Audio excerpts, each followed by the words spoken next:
I had a professor who told me straight up, he was one of the best philosophy professors I ever had. And he said, most people shouldn't be here and they would just benefit from a really good reading list. And he sees how, he was tenured. He saw how many kids come in and out of that room.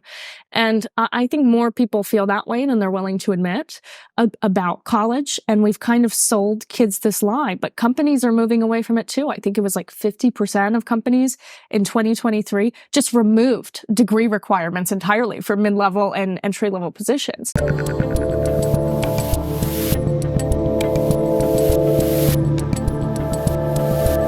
To help me with the conservative side of things, because first off, I don't consider myself a conservative, certainly in any traditional sense. I have far more in common now with conservatives, for sure.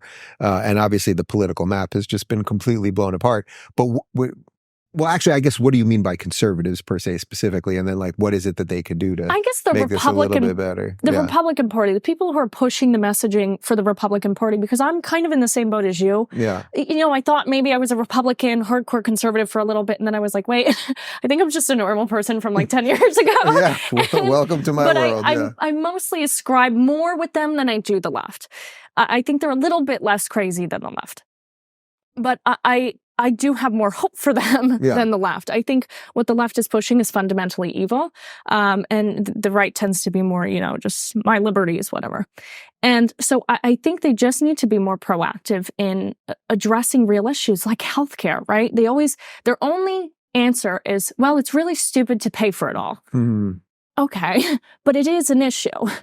Most Americans are one hospital trip, one medical issue away from complete bankruptcy. That's not okay. Yeah. It didn't used to be that way. And could you articulate any Republican stance on healthcare, on fixing it?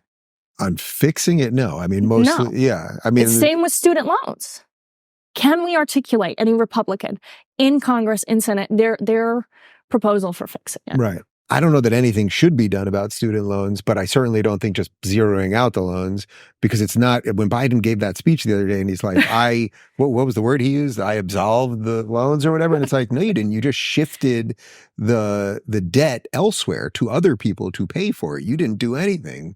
Well, things should probably, things should probably be undone, right? Because college used to be somewhat affordable, and then the government got involved and guaranteed a certain amount. So every university was like, well, why would we make tuition any less than the guaranteed loan amount? Yeah. So it really, there was no regulation as it relates to these universities and upping their prices and price gouging education. What would you say to yourself if you were 16 now about going to college and all that? I get you went to a liberal school and you came out sane, but are you seeing now that more and more young people are going to shift away from college? I hope so. And I actually got into a back and forth with Mark Cuban about this, because I said more kids, more young adults would benefit from going to a trade school or getting their certificate. We might have even played this on the show. Yeah. Then going to college. And, he said, well, they don't know what they want to do yet. I was like, well, why would they spend $150,000 at college? Yeah. But I do. You can get pot and hang out in like a overcrowded room for a lot cheaper than that. Yeah. I think we just need to encourage people to just read more, to learn more, to have a love of learning that they can foster on their own, right? Because I had a professor who told me straight up, he was one of the best philosophy professors I ever had. And he said, most people shouldn't be here and they would just benefit from a really good reading list. And he sees how, he was tenured. He saw how many kids come in and out of that room. And I think more people feel that way than they're willing to admit about college. And we've kind of sold kids this lie, but companies are moving away from it too. I think it was like 50% of companies in 2023 just removed degree requirements entirely for mid-level and entry-level positions. We got 2 college dropouts in this room right now. It's pretty sweet. They're doing okay. Yeah. So, all right. So if kids maybe get out of school a little bit, they don't get into the debt, they don't get taught bad ideas, they start understanding that their bodies are their bodies and all of those things, then that really is how we can reorder some of this stuff. And autonomy. We won't need the government to come in and fix everything. Autonomy. For us. Yeah. Because if you go back to all of that, right, like they're dependent on the medications, they're dependent on the student loans or the debt, whatever debt that may be. They're dependent on all of these things that they can't remove themselves from. There's no autonomy anymore. So I think we really just need to empower people to be autonomous. And then we can save the world. Hopefully. I will ask you one other thing, because you mentioned Mark Cuban, and I've seen you go back and forth with him a couple times. What do you make of what's going on with Mark Cuban? I find him to be an extremely curious fella at the moment, between what he's getting wrong on immigration, between what he's getting wrong on DEI, what he's getting wrong about free speech. He's fighting with all the wrong people. Like, you know what he's getting wrong? Is it just like he's a guilty billionaire? It just seems very odd. I think he's getting one thing really, really right, and that is dialogue. Because you probably couldn't name anybody else who's that far left, who is engaging the way that he is with people. And that's what X is for, right? We should be articulating these ideas really honestly. And I really have to commend Mark for that. You know, people were circulating this clip of him 4 months ago talking about how, you know, X is just the cesspool of hate now. But look at him, he can't get off of it. Right. He's on here and he's having these debates. And I really think that should be rewarded more than it is, especially on the right, because they will complain. The left doesn't want to have conversations. Well, here it is. Right. And they're like, you're so stupid. Well, it is why when I've seen you respond to him and when I've responded to him and we've gone back and forth a few times, I try my best, and sometimes it can be hard on Twitter, to do it somewhat respectfully. Because yes, I'm like, oh, you're not completely bananas.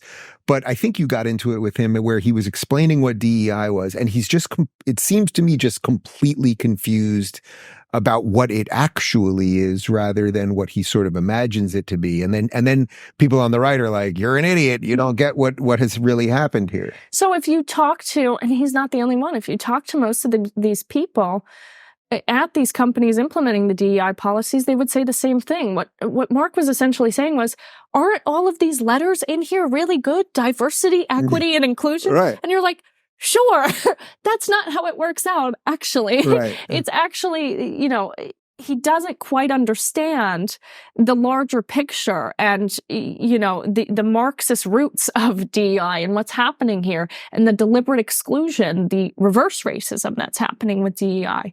And I'm still waiting for that 5'4" Asian lesbian to be the center on the Mavericks, and nothing. Wee-woo.